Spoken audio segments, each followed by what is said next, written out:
The key question, how best to support the Syrian rebels and push for a political solution to the 2.5-year-long conflict.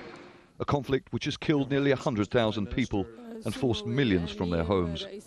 We have decided that we have no choice in order to try to get to this negotiation, but to provide greater assistance of one kind or another, each nation making its own decision as to what it is comfortable doing, but all of them committing to do more to be able to help the Syrian opposition. So what does assistance mean? For the host of this meeting, Qatar, it involves increasing the supply of weapons to the rebels. Force and might may be necessary to restore the right. Providing arms and the use of arms may be the only means to achieve peace in Syria. Therefore, moral support to the Syrian people is not sufficient. And members of the opposition say they've received a new shipment of weapons, but haven't said who sent it. But supplying sophisticated weapons to the rebels is not a view shared by other nations here.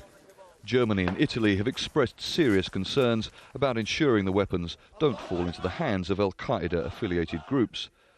And while emphasising the UK would not send lethal weapons to the rebels, Britain's Foreign Secretary says sending non-lethal provisions would continue. Supporting in various ways the national coalition, the opposition, is absolutely crucial to Geneva II. There will not be a successful Geneva conference, there will never be a successful political process unless the Assad regime understand they cannot eliminate by force the oppositions. The meeting in Qatar was hastily convened after divisions worsened between the US and Russia at the G8 summit over arming the Syrian opposition. While supporting the idea of negotiations between the Syrian government and the rebels, Russia says this cannot be achieved if Western and Arab nations increase the supply of weapons to the rebels. But after recent gains by the Syrian military, backed by Hezbollah and Iranian fighters, the so-called Friends of Syria want the opposition strong again. Strong enough, at least, so they say, to force the Assad regime into negotiations in Geneva. Charles Stratford, Al Jazeera.